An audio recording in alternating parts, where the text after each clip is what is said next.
አሰብን ያጣንበት ተንኮል አለበት በመጀመሪያ ተንኮሉ መለስ ዜናዊ ከኤርትራ ጋር ለመቀላቀል ይፈልግ ነበር ሶማሌላንድ በቃ አሁን ከሞቃዲሾ ጋር አይደለችም አሁን ያን ጊዜ ሐሳብ ነበራት የመገንጠል በሞቶ ለዚህ አይደለም እንደሚወጉ ነፃ መሆን አለብን ነው ማለት በተደረገልን ውለታ በርበራ ይገባታል ብለው አዎ እንትኑ አሁን ደግሞ የመግባቢያ ስምምነት ደግሞ ይፈረሙት ደግሞ እሳቸው እኛ መሬት ላይ ያ ሁሉ ጭንቀት የነበረው በቀጥታ ተቀልብሶ በእነሱ መሬት ላይ ሄደው በቃ ከዛ በኋላ ኡጋዴን መሄድ አራጃቢ ነው የሚከደው በሰጥቶ መቀበል ሳይሆን አዎ በውለታ ለኢትዮጵያ የተሰጠ ወደብ ነውና አዎ እንጠቀምበት ልጅ የወቀበት ነው አዎ ካት ብሎ ሳቁ ጀነራል ደምሴ በጣም ሳቁ እኔ እኮ የጦር አዋቂ መስለኝ ነበር ለካ የማይም ጆሊ ነው አሉኝ ሰጥቶ መቀበል ብዙ የሚጎዳም ካልሆነም ግድ የለም ግን 50 ዓመት ብሎ መገደቡ ተገቢ አይደለም ውለታ ስላለባት የመገልገል መብት አለን ደግሞ እነሱ እንዳሉት ሁኔታው አልተፈጸመም በዚህ መካከል ለውጡ መጣ ወደብም ከጃሳብም ጽዋም ከጃችን ወጣ ላንጨላጀንና አሁን ለገሰ ልትፈተን ሀገር ትገባለ ምናምን ስንለው መሬት ወደቀ አረቀሰ በጣም ግዴታም ትመጣለህ ትገባለህ ሀገር አለን ግዴታ ነው ቤት ሰርተ መዝጋ ከሌለው ምንድነው ቆልፈ በሩ ካልተከፈተ ቤት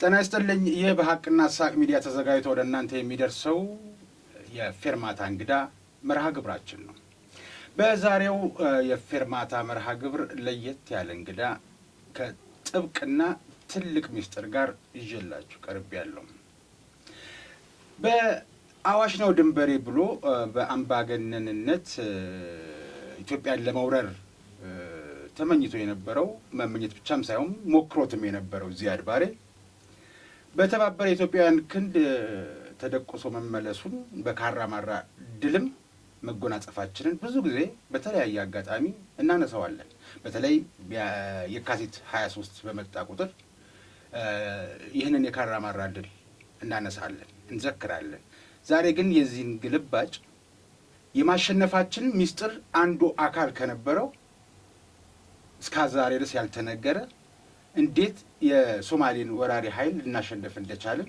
በወቅቱስ ምን ሲደረግ እንደነበር ባለፈው በባህር በር ጉዳይ አዲስ አበባ ላይ ከውሃ ወደብ የባህር በር መጠቀም እንዴት ይቻል እንደሆነ የመግባቢያ ስምምነት ሲፈረም ከጠቅላይ ሚኒስትር ዶክተር አብይ ጋር የተፈራረሙት የሶማሌላንዱ ፕሬዝዳንት የወቅቱ ሙሴ ቢሂ በእኛ ጀነራል መኮንኖች ይታዘዙ እንደነበር ስንቶቻችን እናውቃለን የዛሬው የፌርማታ እንግዳ መርሃ ግብር ለየት ያለ ነው አብራችሁን ቆዩ እንግዳዬ ብርጋዴር ጀነራል ገብረ ጊዮርጊስ አስራት ይባላሉ እስኪ ዛሬ ከሳቸው ጋራ የተደበቀውን የሶማሊያን ሚስጥር እንጨዋወታለን እንኳን ደህና መጡ ጀነራል እንኳን ደህና ቆያችሁ በጣም እድለኛ ነኝ እርሶን በማግኘቴ ጀነራል ገብረ ጊዮርጊስ አስራት ወደ ሶማሌው ጉዳይ ላይ ከመምጣታችን በፊት ትንሽ ስለርሶ የህይወትና የትምህርት ዝግጅት ትንሽ ለአድማጭ ተመልካቾቻችን ያስረዱልኝ እስኪ በጣም ጥሩ እኔ ተወልጄ ያደግኩት በምዕራብ ሸዋ አምቦ ነው የተማርኩትም ማዕረገ ሕይወት ቀዳማዊ ኃይለ ሥላሴ ትምህርት ቤት በሚባል ነው እዛ እስከ 8ኛ ከተማርኩ በኋላ እዛ ረዱኝ የነበሩት አባታችን ጸጋይ ገብረ ማነው የጸጋይ ገብረ መድኅን አባት ናቸው ከጸጋይ ጋር 4 ዓመት አንድ ቤት እዛ ሆነናል ከዛ አዲስ አበባ መጥቼ ቀዳማዊ ኃይለ ሥላሴ ተስፋ ኮከብ በሚባል 1 ዓመት አስተማሪነት ኮርስ ከወሰድኩ በኋላ በቀበና የምድር ጦር ጽፈት ኮርስ ትምህርት ቤት ነበረ እዛ ተቀጥሬ እንደሰራው በ1949 ዓመተ ምህረት ማለትም ኢትዮጵያ ዘመናዊ መድፈኛ እንድታቋቋም ሲደረግ ወደ መድፈኛ ተዛውሬ የጽፈት ስራ እንዳደራጅ ተደረግኩ ከዛ እንደቆየው ወደ እንትና በ1953 ዓመተ ምህረት አየር ወለድ እንዲመሰረት ሲደረግ እኔም ከዛ ውስጥ እድል አገኝቼ ተመልምዬ ወደ እስራኤል ኮማንዶና አየር ወለድ ዝላ ፈጽመን ወደ ሀገራችን ተመለስን።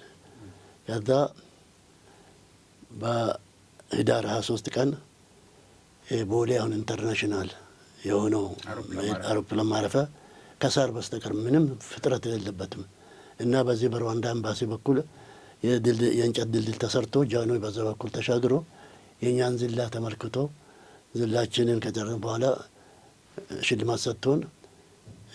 ሽልማት ሰጡን።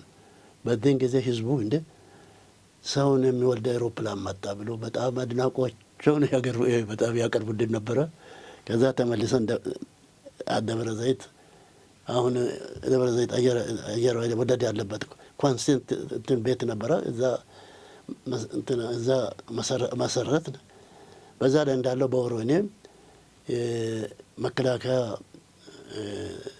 እጩ መኮንኖችን መደምል ስለነበረ ከትምህርት ቤትና ከወታደሩም ሲወስድ ስለነበረ እኔም እዛ ውስጥ ተወዳድሬ ወደ በአንድ ወሩ ውስጥ አልፌ ጦር ትምህርት ቤት ቀዳማዊ ኃይለ ሥላሴ ጦር አካዳሚ ገብቼ 1 ዓመት ከምናምን ከተማርን በኋላ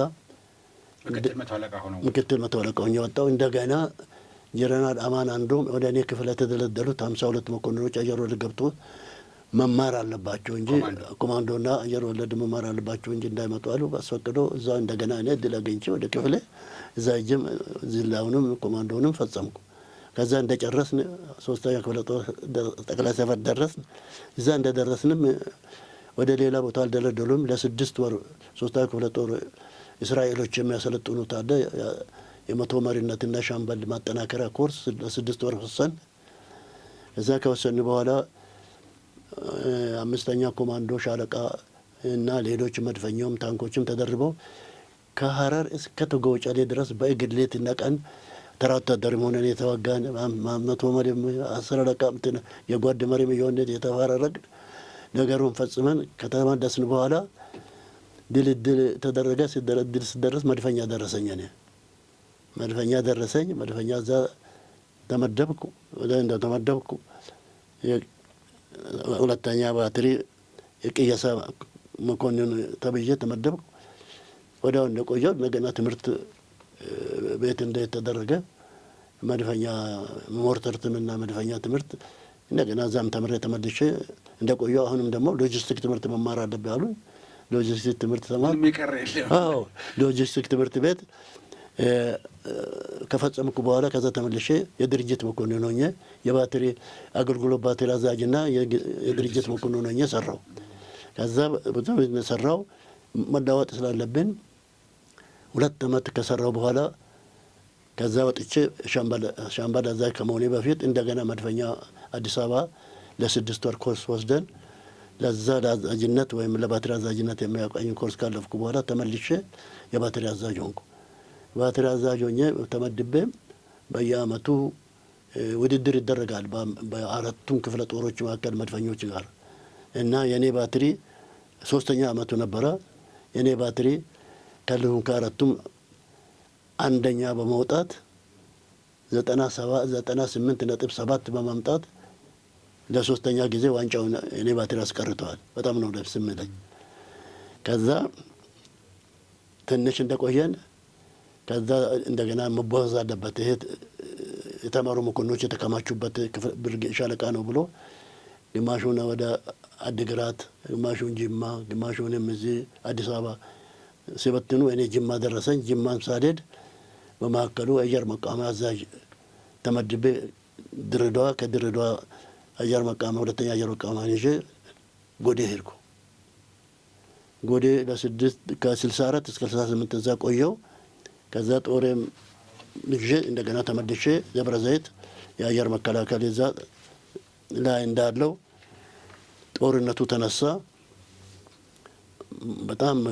በጣም በጋለ ሁኔታ ጦርነት ሲነሳ እኔ ወደ ድሬዳዋ ጦሬን ሄድኩ። እዛ ላይ እንዳለው ወደ ሶቪየት ህብረት እንድትሄዱ ተባለና ሶቪየት ህብረት ሄጄ የአዛዥና የስታፍነት ትምህርትን ተምሬ ተመልሼ መጥቼ አንድ ቀን ብቻ ነው ቤተሰቦቼ ጋር ያደርኩት። ከዛ በቀጥታ የተመደብኩበት ሻሸመኔ ነበረ። ጦሩ አለ፣ መድፍ የለም፣ መድፍ ገና ይጠበቃል። ከአሰብ መጣ። ምንም መኮንን የለኝም፣ እንትን የለኝም፣ ብቻዬን ነኝ። እንዴት ነው ይሄንን ማቋቋም የሚችለው? በቃ ቀጠልኩ። ግምጃ ቤት መኮንንም አስተዳደር መኮንንም ሻለቃ አዛዡም እኔ ሆንኩ። በቃ የቀረውን ደግሞ ነባር በተሾሞች ባትር አዛዥ እንደሆኑ ተደረገ። በአንድ ወር ውስጥ እዚህ ላይ ባቀረብኩት ሪፖርት አዛዦች ይጻፉልኛል፣ እዛ ላይ ይነበባል። ጦሩን ይዤ ወደ ባሌ ኢልከሬ በኩል ዘመትን። እዛ ውጊያ አድርገን ብዙ መሳሪያ፣ ታንክ፣ መርፍ ማረክንና የምስራቁ ማረክን ከሶማሌ እመጣለሁ። እንደው እንደ አንዳንድ ጊዜ ምን ፈራለሁ መሰሎት ጀነራል፣ የሰውን ታሪክ ስትና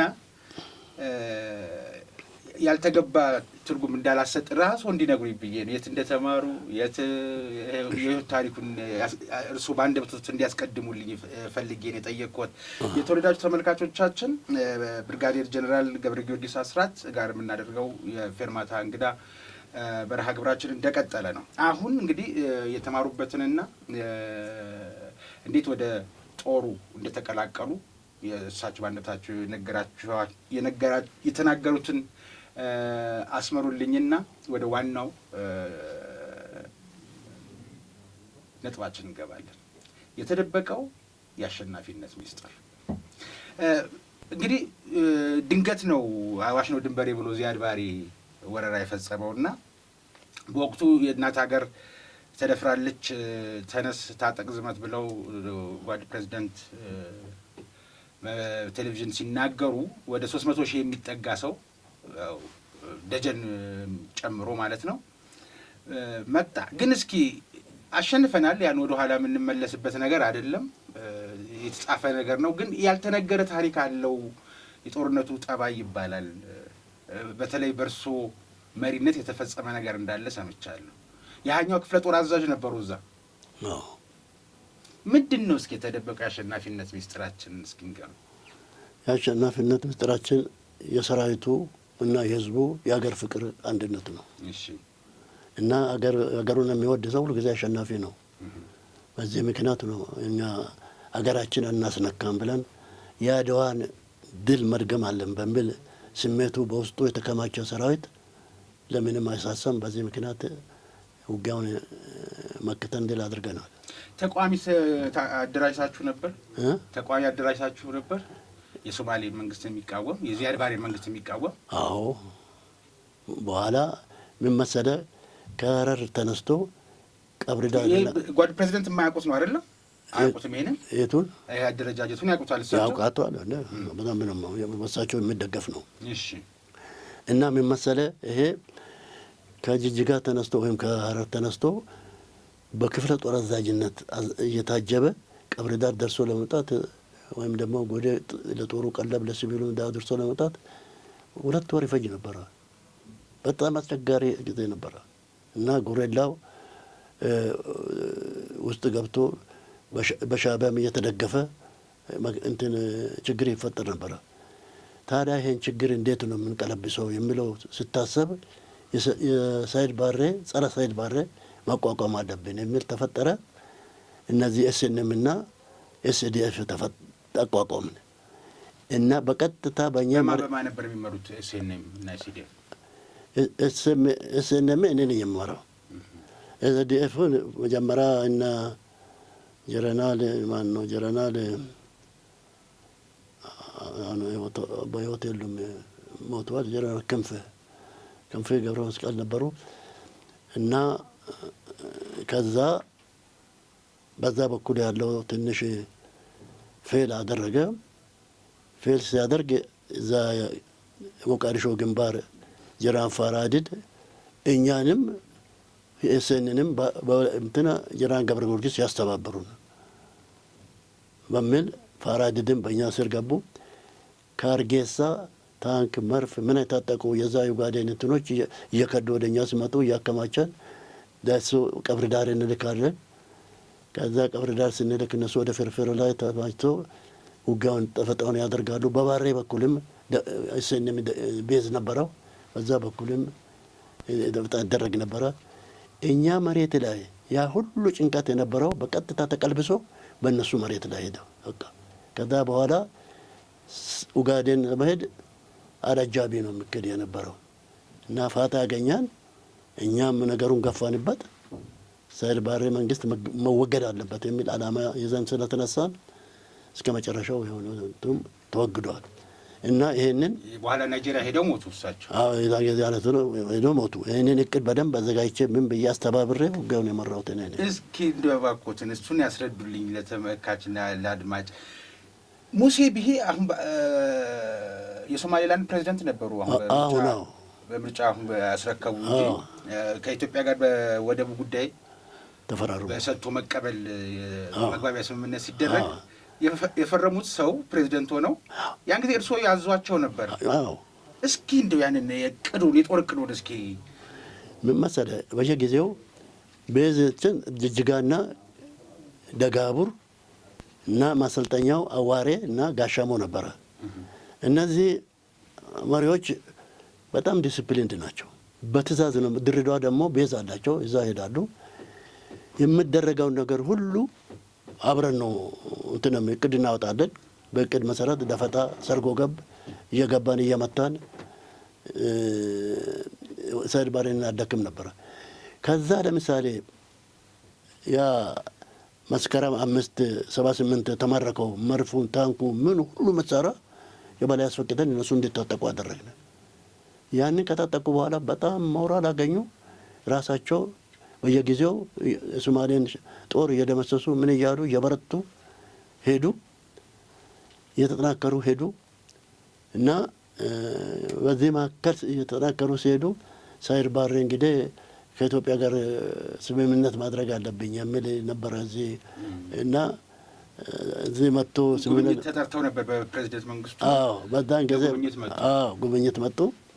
ያ ጉብኝት ሲመጡ ስንሞች ቅድም እንደ መገለጽ እንደፈለግኩት እኛ አዘጋጅተን ፕሬዝዳንት መንግስቱ ሳያውቁ ገብተን እንዲደመስሱ አደረግን። ክፍለ ጦር ጠቅላይ ሰፈርም አዛዡም ሌሎቹም ሁሉ ተደምስሶ ሀርጌሳ ተያዘ። ማነው እንትና ቡርኦ ተያዘ። ሀርጌሳን በከፊል ተያዘ እና ነገሩ የተጠናከረ ሄደ እና እነዚህ ተናደዱ። ሰይድ ባሬ ተናዶ ሀገሩ ሄደው ሀገራቸው ተመልሶ ከየቦታ ጦር አሰባስቦ እንደገና ውጊያ ቀጥሎ ከኛም ጦር ከዛ ታስወረረኝ ነው ወይ የጠራኸኝ ነው ያልኩት። ከዛ ጉብኝቱን የጋበዝከኝ ሀገር ልታስወረር ነው ብሎ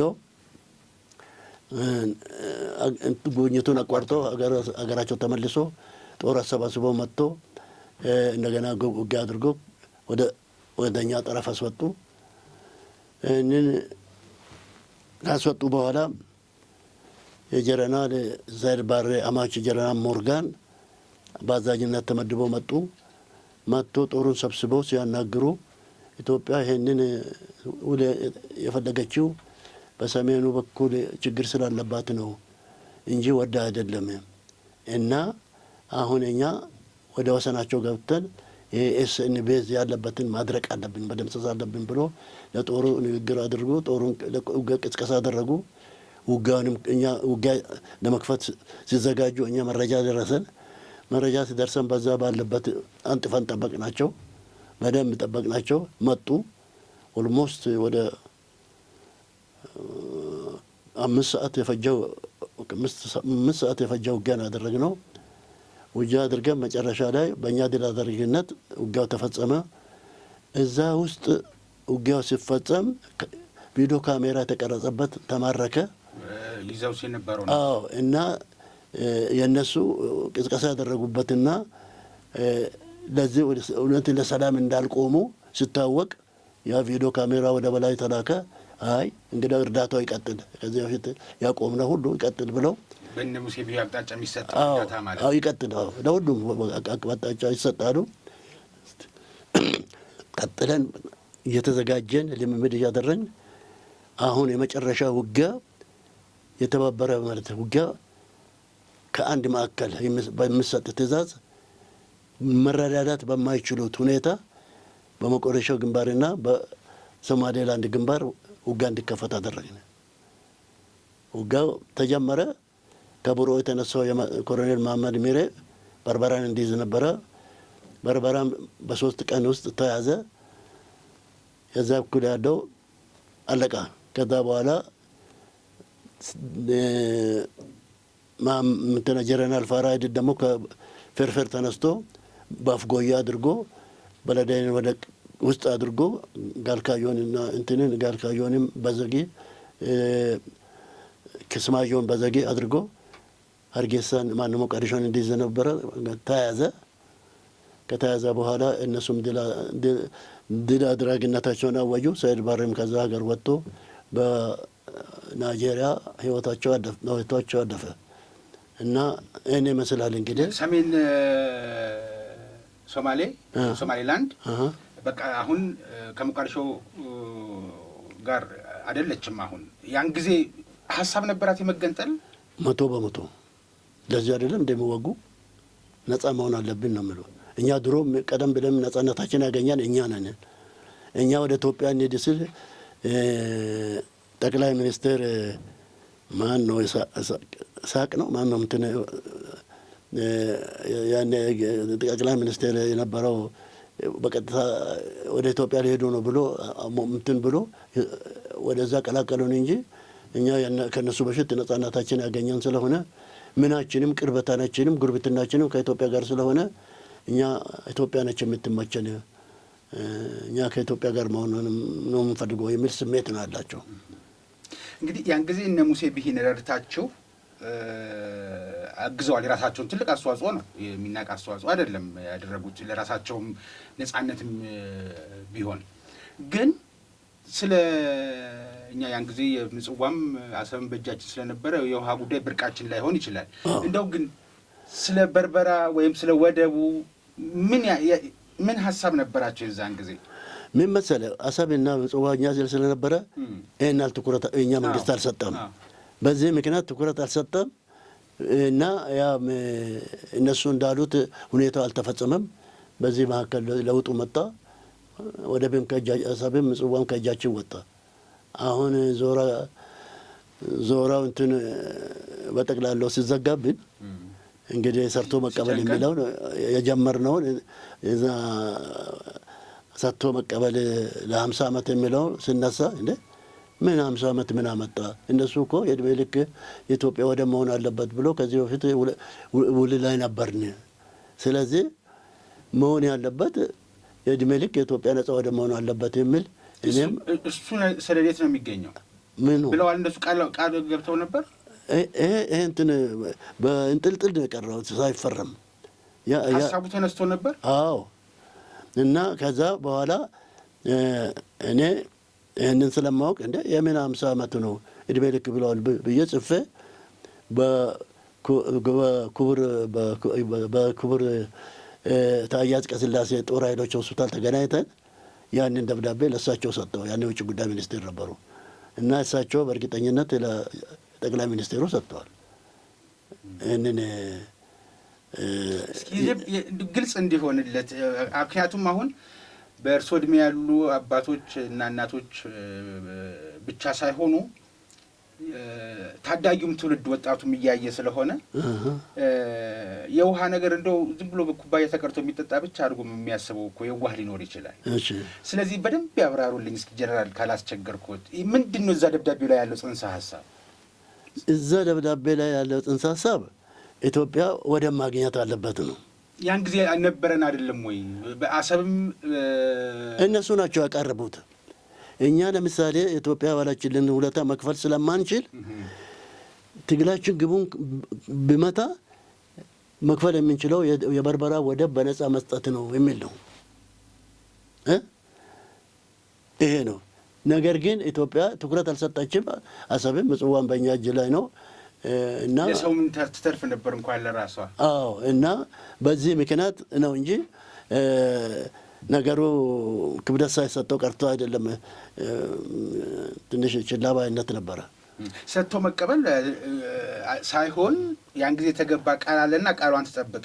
ያን ጊዜ ደግሞ ውጊያውንም ሲያደርጉ የነበሩት ሙሴ ቢሂ ናቸው። የታሪክ አጋጣሚ ሆኖ ሙሴ ቢሂ ብቻ ሳይሆን ያኔ ሊቀመንበሩ እንትና ነው መሐመድ ስራዮ ነው። መሐመድ ስራዮ ነው አንድ ቁጥር አሉ መሐመድ ስራዮ ነው ያኔ ጠቅላይ እንትና ፕሬዝዳንት የነበሩ እና ማለት የሚመሩ የነበሩት ያን ቡድን እንትና እሳቸው ሙሴ ቢሂ አባል ናቸው። የ12ቱ ኮሚቴ አባል ናቸው። ግን ያንን ታሪክ ያውቃሉ። እንግዲህ በተደረገልን ውለታ በርበራ ይገባታል ብለው እንትኑ አሁን ደግሞ የመግባቢያ ስምምነት ደግሞ የፈረሙት ደግሞ እሳቸው ናቸው።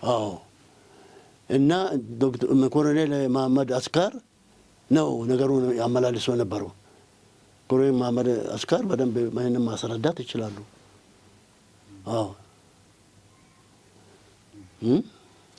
እነሱም አይክዱም። ውለታው በጣም ከባድ ነው። በሁሉም ለተደረገው ለምሳሌ የቀረ ነገር የለም። የሚንቀሳቀሱት በቀለብም ጥይትም በነዳጅም በመድኃኒትም በኢትዮጵያ እንትን ነው። ያንን የ10 ዓመት ደምሮ እንዴት መክፈል ይችላሉ? ያደርግ የለብን ውለታ ወደ ቦምብ በነጻ መስጠት ነው የሚል ላይ ነው የደረሱት ድምዳሜ። ከበጎ አድራጎት ከጥሩ አሳሳብ ተነስቶ ነው እነሱ ያንን ያደረጉት። እንደው የሚገርም እኮ ነው። የሶማሌላንድ ሀሳቧ ቢቻል ሉዓላዊ ግዛት ሆና መኖር ካልሆነ ከሞቃዲሾ ጋር መገናኘትም አትፈቅድም። በጭራሽ አትፈቅድም። ከኢትዮጵያ ጋር ግን ሀሳብ አላት። በኮንፌዴሬሽን በፌዴሬሽን የመዋሃድ ነገር ነበራት። እዚህ አሁን በጣም ባዘጋጀሁት ላይ ሁሉ ነገር አለ። ወደፊት መጽሐፉ ላይ ይወጣል በትክክል እና ምንጊዜም ቢሆን ልባቸው ክፍት ነው ለኢትዮጵያ። ጥሩ ፍቅር አላቸው ለሕዝባችን ለሀገራችን እና ወደዛ ከመሄድ ወደዚህ መጣት ይቀርባቸዋል እና በጉርብትናም በሃይማኖትም በአካባቢ ካለው በደምም ትስስርም ከኦጋዴን ሕዝብ ከኛ ጋር ለምሳሌ ከዚህ ከበለዲ አንስቶ እስከ ቡራዩ እስከ እንትን ድረስ እስከ ጎክቲ ድረስ ጠቅላላው ኢሳቆች ናቸው አሉት። ኢሳቆች እንዴት ነው እዛ የገቡት? በአጼ ምኒልክ ዘመነ መንግስት በግጦሽ መልክ ገብቶ ከሰፈሩ በኋላ በቆይታ እዛው ተዋልዶ እዛ ግንባር ላይ የኢትዮጵያ ሶማሌ ሆነዋል። ግን እነሱ ሀርጌሳም እዚህም አንድ ነው ቤታቸው። ስለዚህ ድሮ እኮ ነው የተዋሉት። ግማሽ ሽፋን ነው እንጂ ድሮም ኢትዮጵያ ውስጥ እኮ ነው ያሉት። አንድ ነን የማለት ነው ሄዶ ያልገጠመው። እና ድሮም እዛም እዚህም ናቸው። ስለዚህ ምንድን ነው ልዩነቱ? አሁንም እኮ በኢትዮጵያ ውስጥ ነው ያሉት። ያው ሰንደቅ ዓላማ አለኝ፣ የራሴን ገንዘብ አሳትሜ ነው የምኖረው፣ ፓስፖርትም አውጥታለች እና እንደዚህ ራሷን እንደ ሉዓላዊ ግዛት እያሰበችው ስለሆነ ያው አንድ ነን ማለቱ ትንሽ ይከብዳል። እንደ ጎረቤት ሀገር በፍቅር እንጂ እንትን በስምምነት እንጂ ማለቴ ሰው ህዝቡ እዚህ ነው ኖረው እዛም ይኖራል። እንግዲህ ስም መሰጠት እውቅና መስጠት ነው የቀረው እንጂ ግማሽ በግማሽ እዛና እዚህ ነው የሚኖሩ።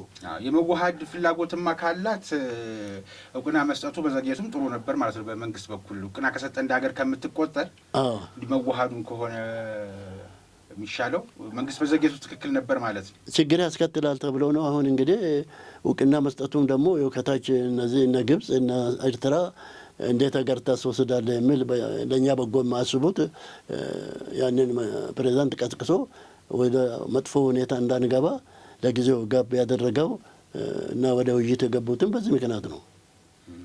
እንደው ግን ሞቃዲሾ ለኢትዮጵያ ጥሩ ታስባለች ብለው ያስባሉ እንደ አንድ ወታደር? በፍጹም ምን ጊዜም አታስብም። ምን ጊዜም ሞቃዲሾ ላንድ ለእኛ በጎ አታስብም። ምን ጊዜም ያ ጊዜም ይሄ ነበረ ችግራችሁ ምታዩስ የነበረው? እና ሞቃዲሾ ምን ጊዜም ጠላት ቅኝ ግዛት አልነበረችም። የጠላንን ጥላቻ በእኛ ላይ ለማንጸረቅ ትሞክራለች። እሷ እኮ እንትን እስከ ናዝሬት በዛ መቂን ዝዋይን እና አዋሳ ወደ ውስጥ አድርጋ እነ ባሌን እና ሩሲን እና ምናምን እንትንን እና ሀረርን ሁሉ እንትን አድርጋ ዋና ከተማውን ድሬዳዋ አድርጋ የኢኮኖሚያን ብርቷን አወዳይ ያንን ግሪንላንድ በመጠቀም ለመኖር ነበር ሀሳቧ። እንግዲህ ሀሳብ በሀሳብነት ቀረቀ ተቀጨ። ማንም አገር አይወስድም። ይህን ጥያቄ ያነሳ ሁሎት ወደኋላ እንደገና ለመልሶት ነው። ያን ጊዜ በምርኮ ላይ የተገኘ አንድ የቪዲዮ ካሜራ ነበር ብለውኛል። ቀድሞ እዛ ላይ የማስመሰል ነገር እንጂ እውነተኛውን ነገር በገሃድ የሚታየውን ነገር አይደለም። ፊልሙ ላይ ያገኛችሁት ነገር ምንድን ነው?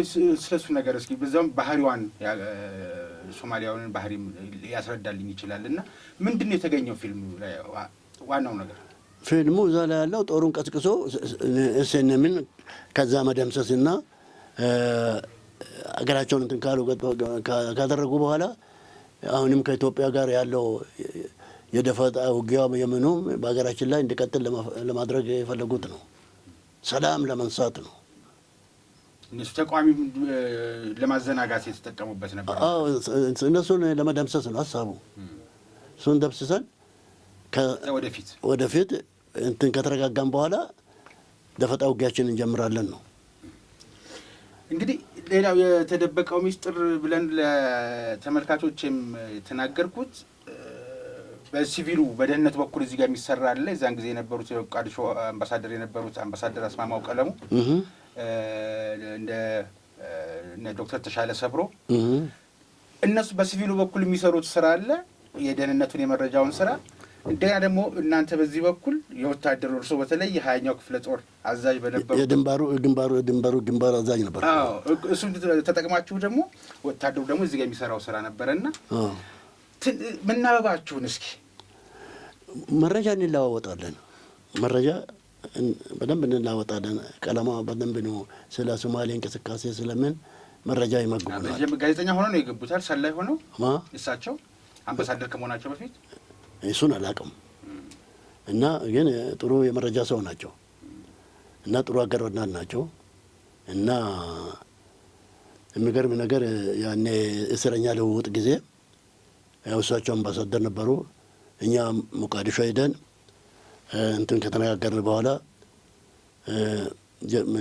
ብርጌዴር ጀነራል ለገሰ ተፈራን ማየት አለብን ብለን ጠየቅነው። ደሴት ውስጥ ነው የታሰሩ፣ አንድ ደሴት ውስጥ። በኋላ ደሴት ውስጥ ስንሄድ የታሰረበት እንደዚህ ፊት ለፊት መግባት አይቻልም። በኩርንችት በምነት እንደዚህ ሲገቡ ሰውነቱን ተፋቃ እየተላጠ ነው የሚገባው። መሬት ደግሞ ያ ኩርንችቱ በሲሚንቶ ወደ ላይ የቆመ ሰው ቀርቶ እግር ሊቆምበት አይችልም። እሱ የሚተኛበት 11 ዓመት እዛ በጨለማ ውስጥ ታስሮ አይኑም ብዙም አያም ነበረ። በኋላ እኛ ሄደን ማግኘት አለብን አለ።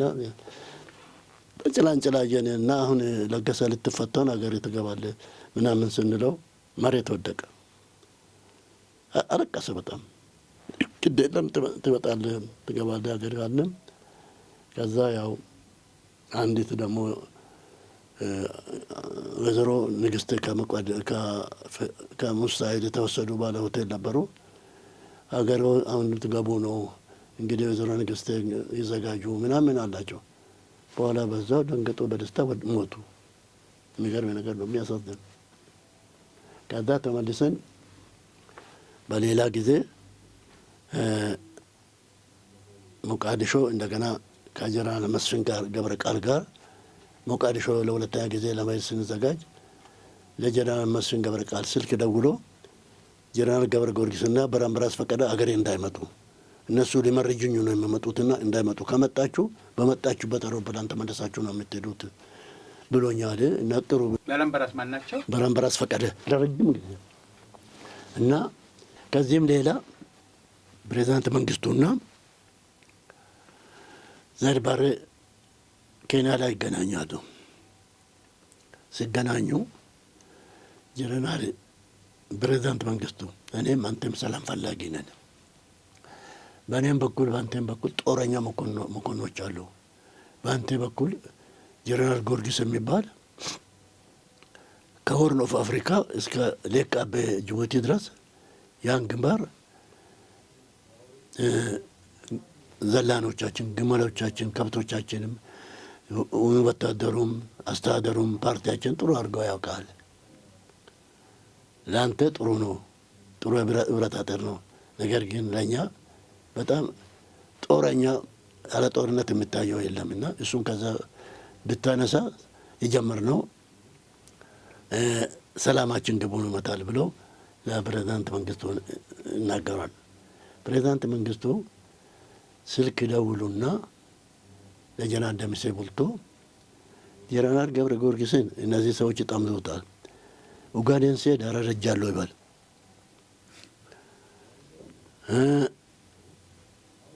ሀረር ሲሄድ ኡጋዴን ሄጃለሁ ይበል።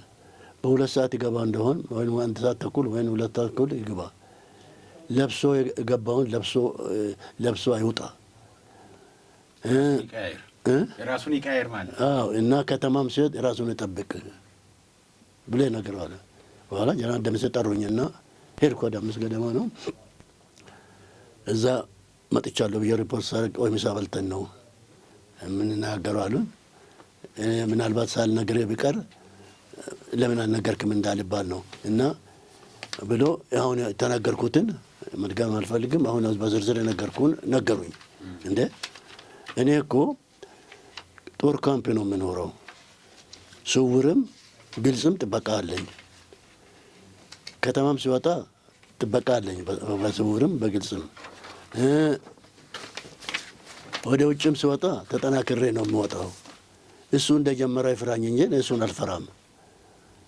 በእርግጠኝነት መናገር የሚችለው በ9 ወር ውስጥ ሰይድ ባሬ ከስልጣን እናስወግዳለን አልኩት። ካት ብሎ ሳቁ። ጀነራል ደምሴ በጣም ሳቁ። እኔ እኮ የጦር አዋቂ መስለኝ ነበረ፣ ለካ የማይም ጆሊ ነው አሉኝ። እንዴት አንድ መንግስት በ9 ወር አስወግዳለሁ ትላለህ? ወንበዴ እንትን አረከው እንደ መንግስት እኮ ነው። ጊዜ ስደርስ ያሉ ጊዜ ስደርስ ያሉ አልኩና በዚሁ አቆምንና እኔ ተመልሼ መጥቼ ሁሉንም የሰኔም አዛዦች መሪዎችንና አራድን ሰብስቤ ትምህርት ላይ እንድንገባ አዘጋጀው። ትምህርታችን ስንጨርስ እቅድ አዘጋጀንና ላክን። በኋላ ስንልክ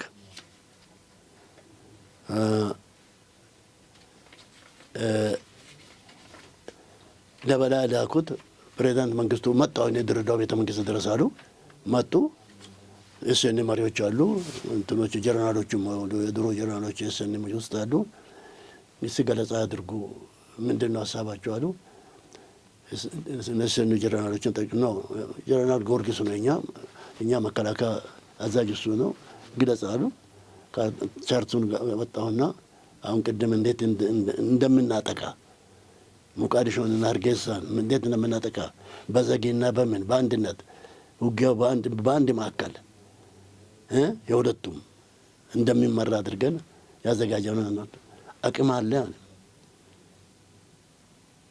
አቅም ይኖረናል። ምን ያስፈልጋል? ጥይት፣ ቀለብ አለኝ። ነገር ግን የምጠይቀው አውሮፕላኖች በጎዴና በድሬዳዋ ላይ ይዘጋጁልን ቢያስፈልግ የሚል መልስ ጠጣጣን። እንግዲህ ከዛ ያው ወደ ማጥቃቱ ገባን። ጀነራል መስፍን ገብረቃል ነበሩ እዛኔ አየር ኃይል አይደለም፣ እሳቸው የፖለቲካ ኃላፊ ነበሩ መከላከያ።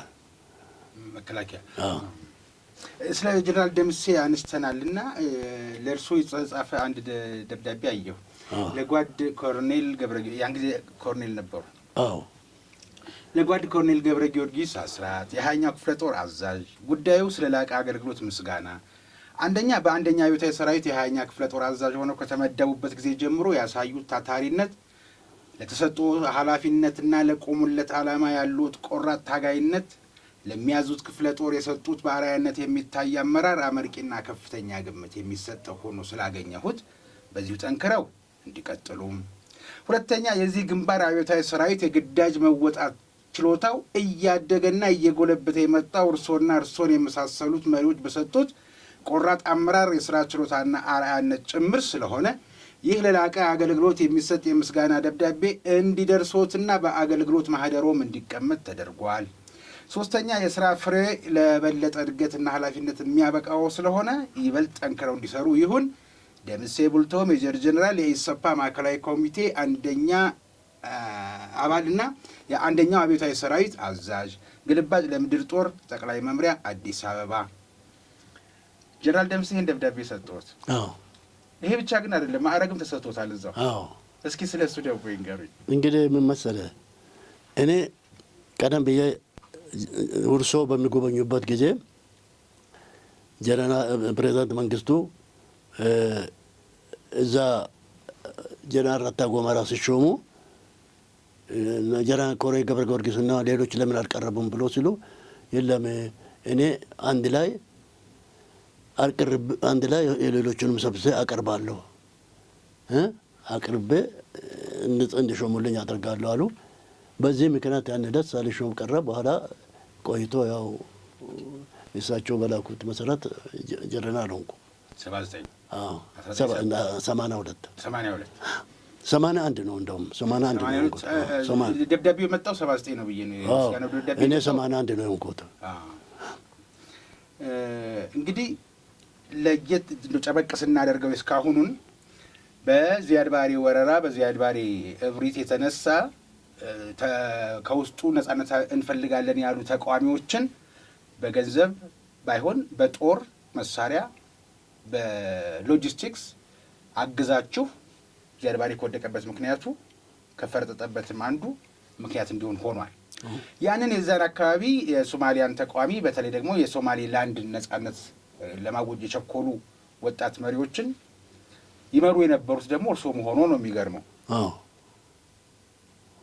አንድ የኢትዮጵያ ጀነራል በወቅቱ ኮሎኔል የነበረ መኮንን የነጻነቴን እፈልጋለሁ ያለን አገር ተቃዋሚ አግዞ ወይም እንዲታገዝ አድርጎ ነጻነት ያስገኘላት ሶማሌላንድ ውለታ ሄደው ያውቃሉ? እርሶ ከዛ በኋላ ሶማሌላንድ ሄደው ያውቃሉ? አልኩም። ነገር እስር ቤት ሆኜ ይረዱኝ ነበረ። 13 ዓመት ታስረዋል። አዎ። እና እስር ቤት በነበርኩ ጊዜ የት ነው የታሰሩት? የታሰርኩት መጀመሪያ ፖለቲካ ትምህርት ቤት፣ ከዛ ሰንዳፋ፣ ከሰንዳፋ ማዕከል፣ ከማዕከል አለም በቃኝ፣ ከዛ ሀረር እስር ቤት። እነዚህ ውስጥ ነው ተንከራተትኩት። እና በዛን ጊዜ ወኪሎቻቸውን እየላኩ ያስጠይቁኝ ነበረ። ለታሰረውን ሰምተዋል? ያሉበትን አውቀዋል? ኧረ እንደውም ገንዘብን ቤተሰቦችን ያረዱልኝ ነበረ። አዎ። እና ጥሩ ፍቅር አላቸው። አንድ የታሪክ ጉዳይ ሆኖ የታሪክ አጋጣሚ ሆኖ የዛን ጊዜ በአባልነት ይሳተፉ የነበሩት እዛ ተቃውሞ እንቅስቃሴ ውስጥ ሙሴ ቢሂ አሁን ባለፈው በታህሳስ እዚህ መጥተው ከጠቅላይ ሚኒስትር ዶክተር አብይ ጋር ተፈራርመዋል። ሙሴ ቢሂ መምጣታቸውን ሲሰሙ ፕሬዚደንትም ስለነበሩ ያው ሰሙ ውጭ አላወኩም። ከተፈራረሙ በኋላ ነው የሰማሁት። እና ጠቅላይ ሚኒስትሩም አቁም ስለ እኔ እዛ ግንባር አዛዥና አስተባባሪ መሆኔን አቁም ጠቅላይ ሚኒስትር። አሁንም ለጠቅላይ ሚኒስትሩም ለመንግስታቸውም እኮ እያስተላለፉ ያሉት መልእክት በሰጥቶ መቀበል ሳይሆን በውለታ ለኢትዮጵያ የተሰጠ ወደብ ነውና እንጠቀምበት፣ ልጅ የወቀበት ነው አይደለም? እዚህ ላይ አንድ እንትን መከታ ያወጣዋል። እዛ ላይ መከታ በመከላከያ ሚኒስቴር በህዝብ ግንኙነት በየሶስት ወሩ የሚወጣ እሱ ላይ ላነበው እዚህ ገደማ ተነበው ታገኛለህ። የአሁኑ የሶማሌላንድ ፕሬዚደንት ሙሴ ቢሂን ጨምሮ 10 የሚደርሱ የነጻ አውጪ ቡድኑ መሪዎች ባስተላለፉት ውሳኔ ከአስከፊው የዚያድ ባሬ ጭቆና እና ጭፍጨፋ ነጻ በወጣንበት ትግል ኢትዮጵያ በስልጠናና ለሌሎች አስፈላጊ ነገሮች ያደረገችው ድጋፍ በምንም የሚተመንና ልንከፍለውም የምንችለው አይደለም። ለዚህ ታላቅ ውለታ ይህንን ይሆነን ዘንድ የበርበራ ወደብን ኢትዮጵያ እንደራሷ ወደብ አድርጋ እንድትጠቀምበት ፈቅደናል በሚል ያስተላለፉትን ውሳኔ በተወካያቸው መሐመድ ኦስካር በኩል አሳውቀውን ነበር የዛን ጊዜ። ስለዚህ አሁንም እንደው ያው ቀጠናዊ ወንድማማችነቱን እንደተጠበቀ ሆኖ እሱን ለማጠናከር ሰጥቶ መቀበል ብዙ የሚጎዳም ካልሆነም ግድ የለም። ግን 50 ዓመት ብሎ መገደቡ ተገቢ አይደለም። ውለታ ስላለባት የመገልገል መብት አለን። ደግሞ እኛ ለሁላችን የተሰጠን ካፋቸውም ወጥቷል ቃል ነውና የሚገርም ነው። ስለ ወደብና ስለ ውሃ እያነሳን እንግዲህ ይሄ ከሆነ ይሄን ሰሞን ብዙዎች ተንኮለኞች ይሏቸዋል፣ ታሪክ አጥፊዎች ይሏቸዋል ብዙ ሰዎች የቀድሞውን የኢህአዴግ አገዛዝ በአቶ መለስ ተመርቶ በህወሓት ተመርቶ አዲስ አበባ የነበረውና አሰብን ያሳጣልን መንግስት ማለት ነው። እንደው ምን ይሰማዎታል እርሱ አሁን እዛ ምጽዋ እና አሰብ በኢትዮጵያ እጅ ሆኖ ስትገባ ስትወጣ ልጆቿን ስታስተዳድርበት ድንበሯን ሉዓላዊ ግዛቷን ስትጠብቅበት የነበረ መሬት ውሃ ክፍል ጠፍቶ እንደገና አሁን የህዝብ ቁጥሩ ደግሞ እየጨመረ መጣና የግድ ደግሞ አስፈላጊ ሆነ ጉሮሮ ታነቀ የተቆለፈበት ምድር ሆነንና እንደ አንድ ጀነራል እንደ አንድ ወታደር አሁን ውሃ ያስፈልገናል፣ የውሃ ወደብ ያስፈልገናል፣ የባህር በር ያስፈልገናል። ግዴታ ነው። ቤት ሰርተ መዝጋ ከሌለው ምንድን ነው ቆልፈ በሩ ካልተከፈተ ቤት እንዴ አንተ ተዘጋብን እኮ ማውጣትም መግባትም። ለምሳሌ አንድ ነገር አለ፣ ከውጭ ጥይት መሳሪያ ምናምን ለማስገባት ይፈለጋል። በሰው መሬት ላይ ወይም በአየር ሰው አየር በመቆጣጠሩ ተለከረ ምንም ነገር ማድረግ አንችልም። ፍተሻም አለ፣ ፍተሻም አለ፣ ብዙ ነገር አለ እየተገለጸ ይታይብናል። አዎ እና ምስጢር ማባከን አለ። በዚህን ጊዜ ያ የሚባክነው ለጠላት ይደርሳል። ጠላት ደግሞ ራሱን አዘጋጃል። ስለዚህ ወደብ የሌለው ሰው ማለት ምን አይኑ የታወረ ማለት እኮ ነው፣ እውር ማለት ነው። አይን እያለ ማየት አይችልም ማለት ነው። ስለዚህ ይሄ ምንም እንደው ማባባል ብዙ እናድርገው። ጨከኑ፣ በዙሪያችን ያሉ ሰዎች ጨከኑ። አሁን እኔ ጨከኑ ምናምን የምለው ጀነራል ሲቪል ስለሆንኩኝ ሊሆን ይችላል። እርስዎ ደግሞ ጀነራል ነዎት፣ ከፍተኛ ባለድል የነበሩ ሰው ነዎትና በዙሪያችን ያሉ ሰዎች የማይጠቀሙበትን ሌላው ቢቀር ግመሎቹ እንኳን ውሃ የማይጠጡበትን ቦታ ግን ለእኛ እንዳይሆንም ፈለጉ። ምን እናድርግ እስኪ? ምን መሰለህ፣ አሰብን ያጣንበት ተንኮል አለበት። በመጀመሪያ ተንኮሉ መለስ ዜናዊ ከኤርትራ ጋር ለመቀላቀል ይፈልግ ነበረ። ተቀላቅለን አሰብን ለኢትዮጵያ ማለት እንትን ክራይ ያስከፈል እኛ እናድጋለን፣ ሀገራችን እናሳድጋለን ከሚል ተነስቶ ኖ መርዙ ይሄ ነው የሰጠው አሳልፎ። ስለዚህ በመሰረቱ አሰብና አፋር ድሮ በወሎ አስተዳደር ስር ነበረ እኮ። አሰብ በወሎ አስተዳደር ስር ነበረ። በኋላ ከዚህ ደረግ ሲባል በደርግ ጊዜ ራሷን ችላ አፋር ራሱን አንድ ክልል መንግስት እንዲሆን ተደረገና ራሱን ችሎ አሰብ ደግሞ በአፋር ስር እንዲሆን ተደረገ። ይሄ ሲደረግ አሰብ ምን ጊዜም ቢሆን የኢትዮጵያ መሬት ነው። አሰብ ብቻ ሳይሆን ቀይ ባህርን ማለት መቀነቱን ተከትሎ እስከ ዳይላክ ድረስ ዳይላክ ደሴት የአፋር መሬት ነው። ሎክላንድ መሆን ያለባት ኤርትራ ነች እንጂ ኢትዮጵያ አይደለችም። ስለዚህ ከተቻለ አሁን ባልነው በፖለቲካም በምንም በእንትንም ለማስመለስ መሞከር ነው። ካልሆነ የመጨረሻው ከመሞት መሰንበት ስለሚሻል መሬታችን በግድ እናስመልሳለን። አንድ ሲቪል የሆነ እንግዳ ጋብዤ ስለዚህ ጉዳይ ያነሳውና እዚሁ ስቱዲዮ የተቆለፈበት ሰው ይጨንቀዋል። ሲጨንቀው እንደገነፈለ እንትን ቡና የሚያደርገውን በማያውቅበት ኮንዲሽን ውስጥ ይሆንና የራሱን ነገር ያደርጋል። የህዝብ ቁጥሩም በጣም እየጨመረም ስለመጣ የኑሮውም ስለሚያስገድድ እርስዎ ደግሞ ወታደር ኖትና በተለይ እንደ መንግስቱ ኃይለማርያም በቡጢ ማለት ነው እኔ ቀኜን ስመታ ግራዬን አልሰጥም እንዳሉት እንዴት ነው በወታደር ቋንቋ እንዴት ነው የሚገለጸው ብዬ ነው። ኃይል የግድ ኃይል ከሆነ እንደ እኛ እኮ ማንም ጊዜም ጠብጫሪ መሆን የለብንም። በዚህ በስምምነት መሰረት ካልተፈጸመ ይህንን አልፈጽም የሚለው እኮ መሰረቱ አገሩ ወደቡም እሱ አይደለም እኮ በግፍ በስጦታ ተሰጠ እኮ ነው። ይህን ስጦታ ተሰጠን መልስልን ያንተ አይደለም ብሎ መጠየቅ ነው። የሰውን የወሰድከው የሰውን የወሰድከው ኢትዮጵያ አልተስማማችም። የኢትዮጵያ ሕዝብ አያውቅም። እሱ ነው ሰልፎ ሰጠ። ኢትዮጵያ ማለት ተስማምቶ በፓርላማ ጸድቆ የተሰጠ አይደለም። እሱ በገጸ በቀለትነት የሰጠ ነው። ምናልባት ፓርላማ አቅም ላይ ኖረው ይችላል እሱ እንደፈልጋ ስለሚያደባ እንግዲህ እና ማድረግ የምንችለው በዚህ በጀት የተጀመረው አሁንም እኮ ዝግ ነው እኮ እሱ ሁሉንም ነገር የሆነ ምንም ነገር እኮ የለም ግንኙነት ከኢትዮጵያ ጋር መሰለኝ እና ካልሆነ ሽሩሩ አያስፈልግም ይለይለት በግድ መሬታችን ማስመለስ አለብን። ባናስመልስም ታፍነን ከመሞት ታግለን መሞቱ ይሻላል። ለምን እስከ መቼ ነው ተዋርደን የምንኖረው የምንንከራተተው? ራሳችን ማስከበር አለብን። መሬታችን ማስመለስ አለብን። ህዝባችንን ማስከበር አለብን። የኢትዮጵያ ህዝብ ደግሞ ሆ ብሎ ነው የምነሳው። ይህንን ወደ ኋላ አይደለም።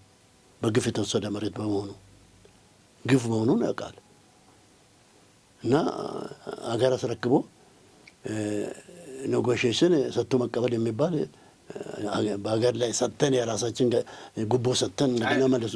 አንድ የጻፉት ጽሁፎት ላይ እሱን ነገር አየሁ። እንደውም ስለዚህ ነገር በገዛ ንብረታችን ላይ ጉቦ እንዴት ነው የምንሰጠው? ጉቦ ሰጥቶ እስኪ እሷ ላይ በደንብ አስምረው በደንብ ያስረዱልኝ እስኪ።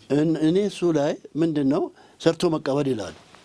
ሰርቶ መቀበል እኮ ለነበረን መሬት የራሳችን ሀብት ለማስመለስ በግፍ የተወሰደውን ጉቦ ሰጥተን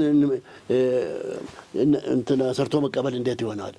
ከነንትኑ መሬታችን መመለስ አለበት ነው። በባህልም በቋንቋ የምንግባባ አንድ ህዝቦች ስለነበርን ህዝብን ላይ ወንበር ላይ ያሉትን ሰዎች ሳይሆን ህዝብና ህዝብ ወንድማማችነቱና ተማማችነት ያለው ጋር እንዳይጎዳዳ ያም ወንድም ህዝብ ነውና ልጥቀመው አይነት ሀሳብ ይመስለኛል። የሰርቶ መቀበል የተባለበት ሰርቶ መቀበል የኤርትራ ህዝብ ከኛ ጋር ጠብ የለውም። ኤርትራ ህዝብ በጣም ንጹህ ህዝብ ነው።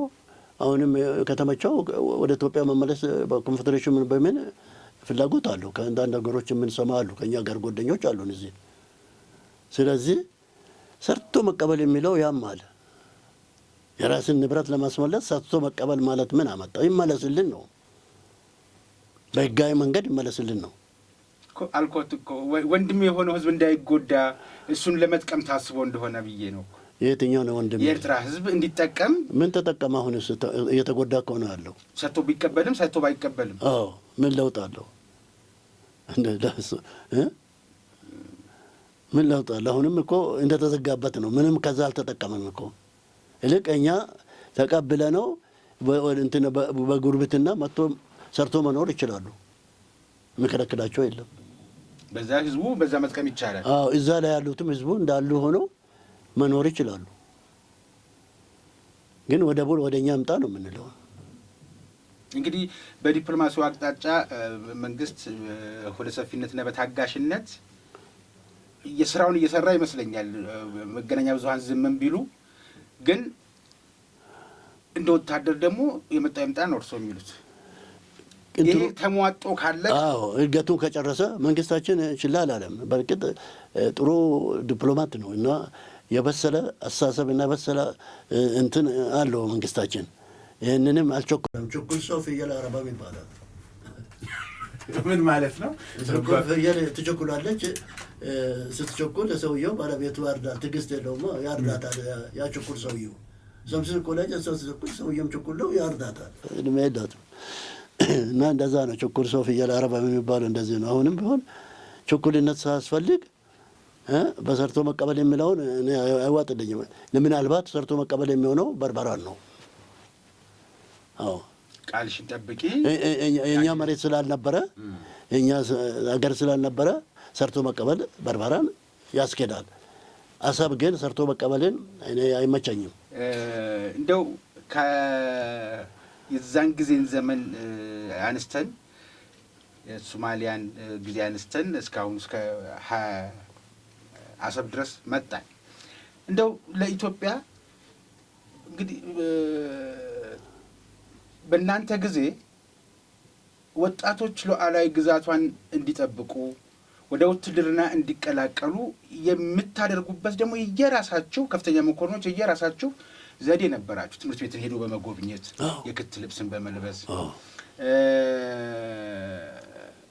በቃ ከዩኒፎርሙ ሲያይ በትረ መኮንኑን ይዞ ሲያይ ወጣቱ የሚሰማው ስሜት አለና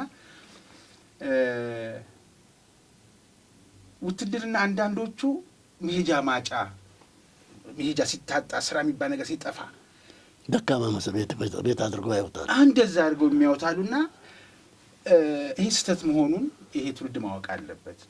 ለኢትዮጵያ የከፈላችሁትን ዋጋ እናንተ ባፈሰሳችሁት ደም ከሰከሳችሁት አጥንት እየኖረ መሆኑንም ደግሞ ማወቅ አለበት። ለወጣቱ ምን መልእክት ያስተላልፋል? ወጣቱ በመሰረቱ በሌላ ዓለም 2 ዓመት ከ6 ወር ወታደራዊ አገልግሎት አለ፣ ሚሊተሪ ሰርቪስ አለ። ሚሊተሪ ሰርቪስ በሚያገለግሉበት ጊዜ የሀገራቸውን ፍቅርና አንድነትን እንዴት እንደሚጠብቁ ፍቅር ያገኛሉ። ወጣቱን ግብረ ገብነት ማስተማር ያስፈልጋል። ከትምህርት ቤት ጀምሮ ስለ ሀገር ፍቅርና ስለ ክብር የአንድ ሀገር ክብር ማስተማር ያስፈልጋል። ከስር ገንፍቶ መምጣት አለበት እና አሁን ለምሳሌ በዚህ በወያኔ ዘመን መንግስት ታሪክ የሚባል የለም፣ ጂኦግራፊ የሚባል አስተምሩም፣ ግብረ ገብነት የለም፣ ጋጥ ወጦ ነው። ስለዚህ እንደዛ እንዳይሆን ወጣቱ በጠቅላላው አገሩን መውደድ አለበት፣ ሚኒቴሪውን ማገልገል አለበት። ሚኒቴሪ ውስጥ ገብቶ አገሩን ካላገለገለ አገር የለም፣ እሱም መኖር አይችልም። መኖር የሚችለው አገር ሲኖር ነው። አገር የሚጠበቀው ደግሞ በወታደር ነው። ከኋላ ደግሞ ደጀን ህዝብ ነው። ስለዚህ በአሁኑ ጊዜ የምናየው ማስተርስ ያላቸው ወጣቶች ተራ ወታደር እየገቡ ነው፣ እየተመረቁ ነው። ያ አመት ሳይሞላ መኮንን የሆኑ በሙያቸው እንደገና በተመረቁት እየሰሩና ውጭ መሄዱ እያጠናከሩ ነው። ወደፊት ዓለም አቀፍ ሚሊቴሪ እንትን እንጠናከር ከተፈለገ በእውቀት ከተገነባ ሰራዊት እየመጣ ነው። ስለዚህ ሰራዊትን ወጣቱን ወደ ሰራዊት የሚገባበትን በፍቅር ነው የገቡ። ማስተርስ ወታደር መግባት ማለት ምን ማለት ነው? አላማ አላቸው ማለት ነው። ይህንን አላማ የነዚህ ወጣቶችን አላማ ሁሉም መከተል አለበት። ወደፊቱም ወጣት አገሩን ማገልገል አለበት። ማንም ሰው ወታደር ቀምሶ መውጣት አለበት። ቢያንስ ለስነ ስርዓት ታላቅን ስለማክበር አገርን ስለመውደድ በተለይ ሰንደቅ ዓላማን ስለማክበርና ስለመውደድ እርሾ ይዞ ይወጣል ብዬ አስባለሁ። ከእንደዚህ አይነት ህግም ወጥቷል። አሁን ማገልገል ያለበት ሁኔታ እየተፈጠረ ነው። በዩኒቨርሲቲ ደረጃም ከክልል ክልል እየሄዱ እንደ ድሮ እድገት በህብረት ሄደው እንደነበሩት ወጣቶች የማስተማርና የማንቃት ነገር እየመጣ ይመስላል። ሰሞኑን ዶሮ ለምሳሌ እኛ ነማቆበን እድሜ በባንዲራ አምላክ በህግ አምላክ ከተባለ ቀጥ ነው የሚለው ገደል ሊገል ያነሳውን ነገር ይዞ ይቆማል እና ጨው መቋጠሪያ ነው ከተባለ ጊዜ በኋላ ክብሩን አጣ። ለምሳሌ ባንዲራ እኮ ማለት ዝም ብሎ ጨርቅ አይደለም። በዛች በባንዲራ ስር ነው ኢትዮጵያ የምትሰበሰበው። ማንነታችን ውጭ ሀገር ስንሄድ ኢትዮጵያን የሚያውቁት በዛ በባንዲራ ነው። የአንድነታችን አርማ ነው። ስለዚህ ባንዲራን ውደድ ማለት አገሬም ውደድ ነው።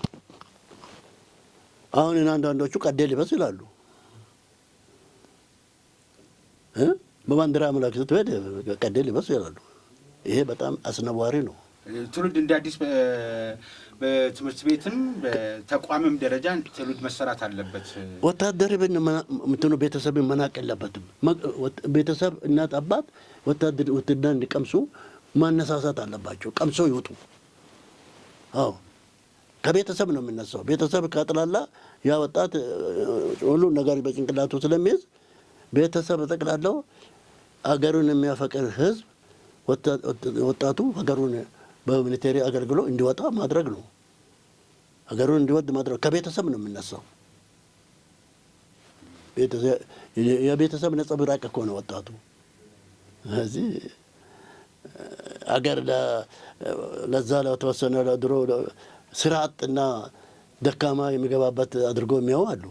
አይደለም። ሚሊቴሪ የትም ዓለም በጣም የተከበረና ከምንም በላይ የሚከበር ነው።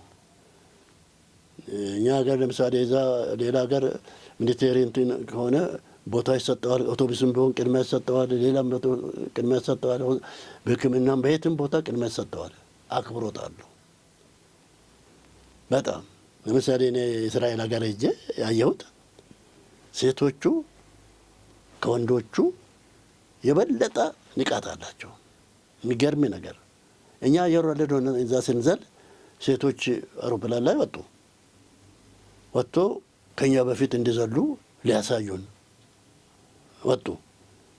ሲወጡ አይ ወደ ኋላ ይሆኑና እኛ ምን ዘለውን ይሁን እንጂ እነሱ ዘሎ ሊያሳዩን አይገባም፣ በፍጹም ከኛ በፊት አይዘሉም ብለን እምቢ አለ። ከዛ በኋላ እኛ እንደ ተራችን ደርሶ ስንወጣ ውልቅ ስንል ምን አይነት ሰይጣኖች ናቸው እነዚህ፣ ለምንም አይሳስቡ፣ በጣም ጠንካራ እንትኖች ናቸው ለካ ምናምን አሉ። እና እዛ አሁን በእኛ ሀገርም የተለመደ ነው። አሁን ለምሳሌ ሴቶች በጦር ሜዳ ኮሎኔልን ነድቶ ባዶ እግሩ ደርሶ እስከ መማረክ ደርሰዋል። እና ወጣት ሴቶች ዛሬ አሁን ከሁሉም እንዳውም ከሁሉም በላይ ፍላጎት አላቸው። እንደዛ ሴትን ብለው የሚሉት ሀገር የለም። ከማን አንሰን የሚሉ ነው። ሀገራቸውን ይወዳሉ። ወይ ወደድ ብቻም ሳይሆን በጦር ሜዳም ድል ያደርጋሉ።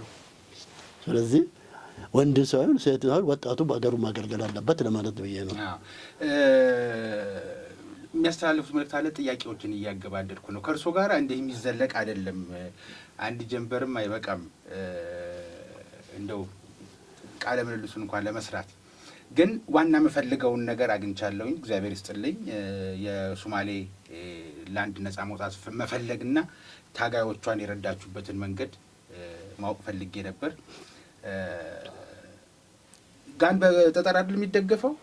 የእነሱም አስተዋጽኦ አለበት ለዚያድ ባሬ መወገድ። የእነሱ የነ ሙሴ ቢሂ ለዚያድ ባሬ መወገድም አስተዋጽኦ አለው። ምን አስተዋጽኦ? ብቻ የታገሉት እነሱ ናቸው። እኛ ድንበራችንን ነው የምንጠብቀው። ድጋፍ ብቻ በማድረግ እዛ ጋር የተሰራው ሚና ማወቅ ፈልጌ ነበር። ተመልሶልኛል። አሰብ ላይ ምን እናድርግ የሚለውን ነገር ነበር፣ እሱም ተመልሶልኛል። ለወጣቱ ትውልድ ምን መልእክት ያስተላልፋሉ ብዬ ነበር፣ እሱም ተመልሷል። ሌላ እንደ ቀድሞ እንደ ነባር አንጋፋ ጀነራል ለጦር ሰራዊቱም የሚያስተላልፉት መልእክት ካለ እድሉን ሰጣል።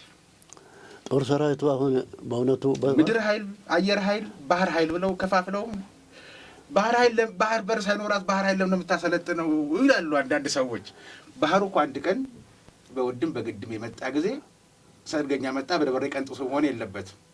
ጠቅላይ ሚኒስትር አብይ እንደመጡ ነው ይሄን ነገር ደግሞ ስራ የጀመሩት። ባህር ኃይል ሰው ልብ አላለው።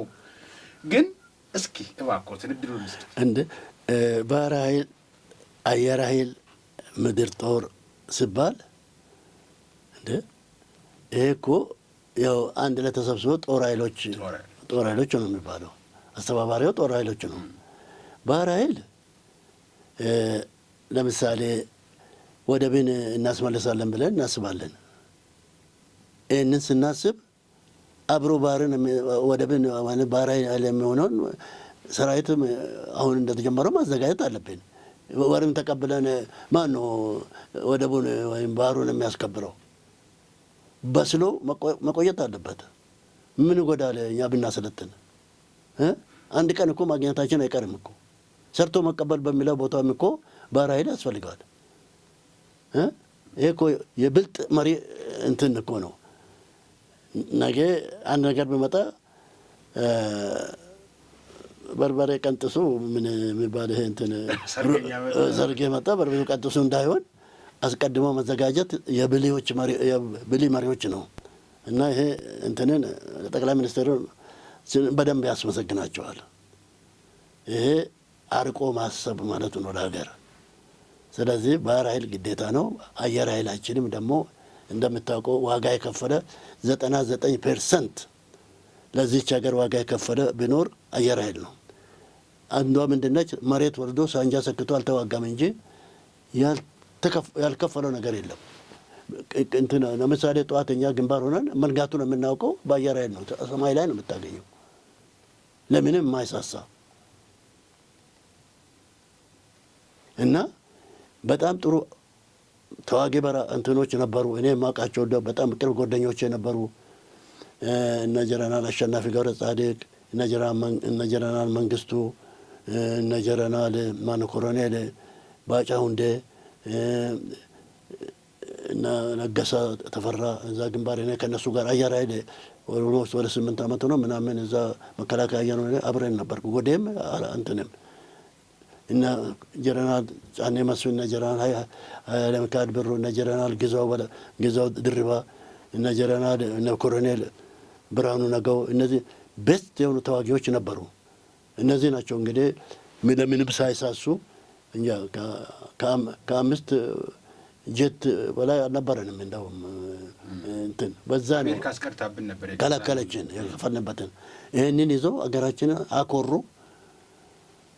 በየትም ቦታ ከሰራዊቱ ሳይለዩ እንቅልፍ ፈተው አገራችንን በግንባር ቀደምትነት የጠበቁት አየር ኃይሎች ናቸው ነው። አየር ኃይሎቻችን እናከብራቸዋለን፣ እንወዳቸዋለን። ወደፊትም አሁን በጥሩ ሁኔታ ላይ እየተገነባ ነው ያለው። እየዘመነ ነው። መከላከያም እየዘመነ ነው። እኔ ይቅርታ አድርግልኝና ከአባት ቤትና ከእናቴ ቤት እኔ በ16 ዓመቴ ነው 18 ዓመት ብዬ የገባሁት። ስለዚህ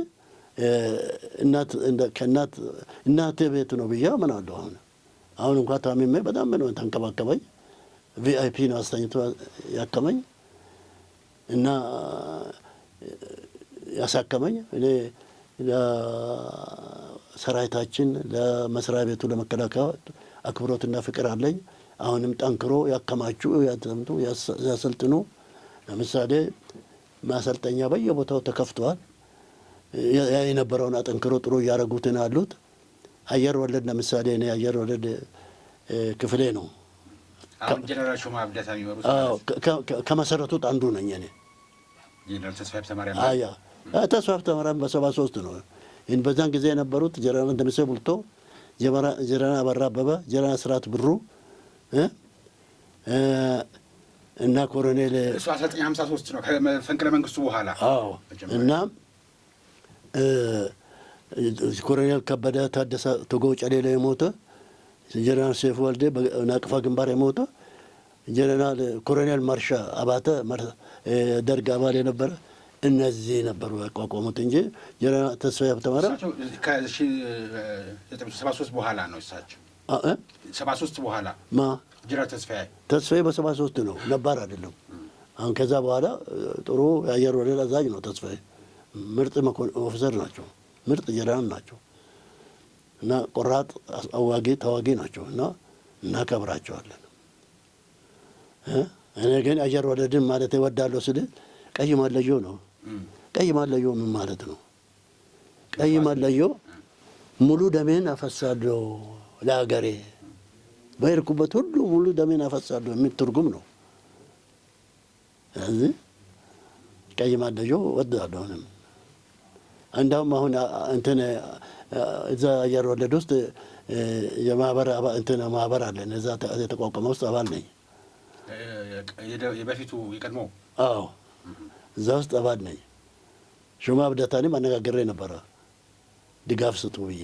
በጣም ምርጥ ሰው ኦፊሰር ነው ሹማ አብደታን። ጦር ኃይሎች ተገናኘን እና ሹማ አብደታ አልኩት፣ በጣም እኮ አድናቂህ ነኝ እና በጣም ምርጥ ጀነራል ነህ ምናምን አልኩት። ማን አንተ አለኝ። ጀነራል ገብረ ጊዮርጊስ እባላለሁ አልኩት። እኔ እኮ ስሜ እኮ ልንጠራ እኮ ወረቀት ነው ታሳያል። ቢሮዬ የድሮ መከላከያ ቢሮዬ ነበረ አምባሳደር ሆቴል ፊት ለፊት ነውና እዛ አንድ ቀን በመጡ እዛ እንድንገናኝ በደስ ይለኛል አለ።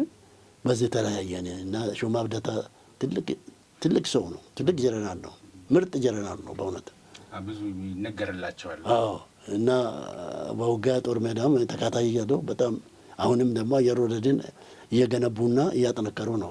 አየር ወለድ አንድ ነገር ቢባል ያመኛል። እኔ ደጉነቱና እንትን በጎነቱ ሲወራ ነው እንጂ የሚባለውን አልሰማም። ደግሞ ሌላ ድክመት አይወራም። ጠንካራ እንትኖች አሉ እያሰለጠኑ ያሉት። የኛ ድሮ ከኛ ጋር የነበሩትም አሉ አሁን እኮ እዛ ውስጥ በአማካሪነት በምናምን ደረጃ እና ተዝቆ የማያልቅ እውቀት አለ። ተወራርሰዋል ሁሉ ነገር ቅብብሎሽ ነው ላሉ ቅብብሎሽ። አዎ እና አንተ እኮ ማደዩ አልደፋም እንጂ ወታደር ነህ እንዳየሁት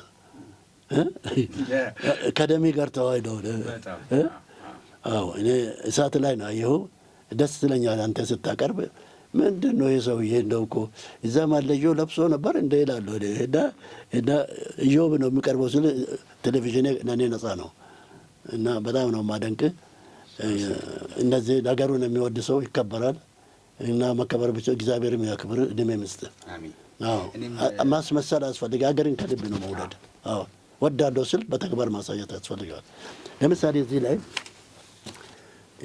የእንትን የሰሜኑ ውጊያ አንዱን ብታነብልኝ ደስ ይለኛል። እንደው እቺ ፎቶግራፍ ምንድን ነች? እቺ ፎቶግራፍ የት የተነሳችኋት ነች? እዛ ያን እንትና ከዚህ ጋር የሚሄድ እኮ ነው።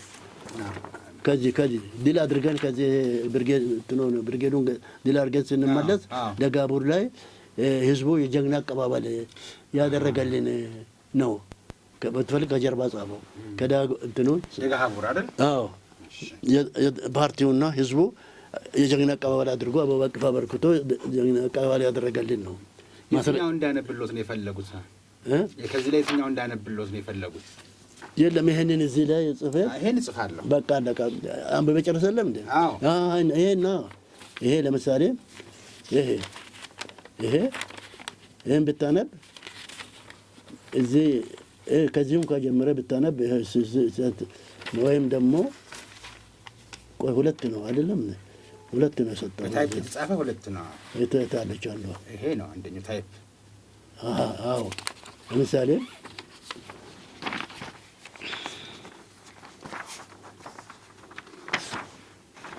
እዚህ ላይ ምን ይላል? ይኸው እዚህ ላይ መጨረሻ ላይ ስታነበው እዚህ ገለማ የሰጡት አስተያየት አዛዦቹ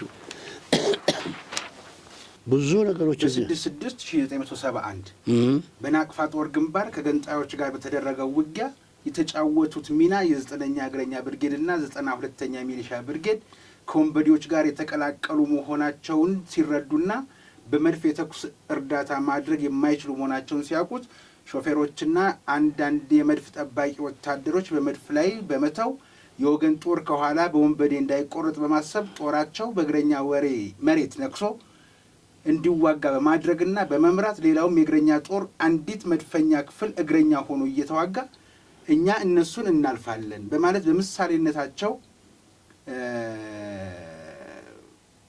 እንዲዋጉ ያደረጉና ከባድ መሳሪያዎች ብዙ ንብረቶችና ተሽከርካሪዎች እንዲደመሰሱ ያደረጉ እውነተኛ እንዳይደመሰሱ ያደረጉ እውነተኛ የኢትዮጵያ ችግር ጊዜ ልጅ የሆኑ ቆራጥ ጓድ ናቸው። እድሜ ይስጥልን። እግዚአብሔር ብዙ አዛዦች የመሰከሩት ብዙ አለ እዚህ ውስጥ። ደግሞ የት እንደተዋጋን ከአንድ ከእንትን ጀምረን እስከ ናቅፋ ድረስ የተዋጋ ነው።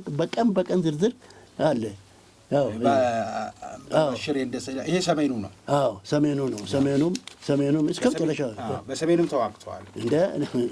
ይሄ ነው። ይሄ ለምሳሌ ሌተና ኮሎኔል ሲሆን ሌተና ኮሎኔል አይደለም ጦሩ ጮኸ። በጣም ለ10 ደቂቃ ጮኸ። ሻለቃ ለጥጠው ነው የሚለው። ሻለቃ ለጥጠው ሙሉ ኮሎኔል ነው መሆን ያለበት እንጂ ሌተና ኮሎኔል አይደለም። ሻለቃ ለጥጠው እኔ ነኝ።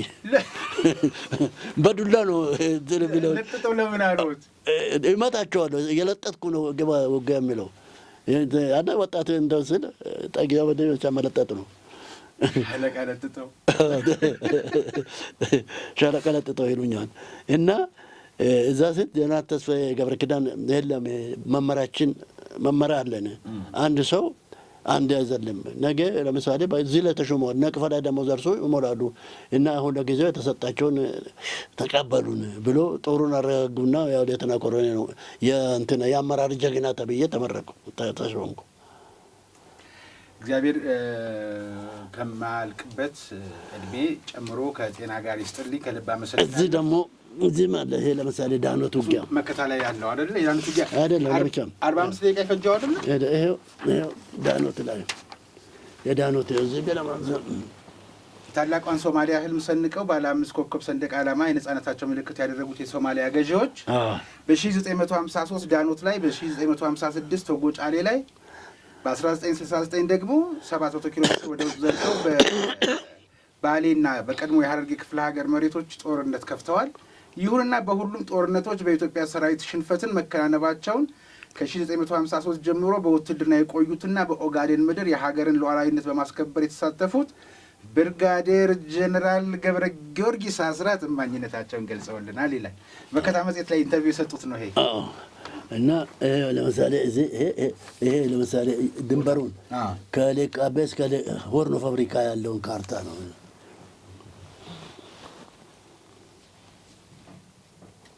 በጣም ከልብ አመሰግናለሁ ጀነራል ለነበረን ጊዜ። እኔ በተፈጥሮ በየጊዜው ልታወቅ የሚል የለኝም። እኔ ብዙ አይተህ እንደሆነ በግድ እየጠሩን ቃላቸውን ለማክበር እንትን ይላለሁ እንጂ እንደዚህ ብዙም እንትን የለኝም። እና ሌሎች ምን መታየት ይፈልጋሉ፣ ሁልጊዜ መለፍለፍ ይወዳሉ።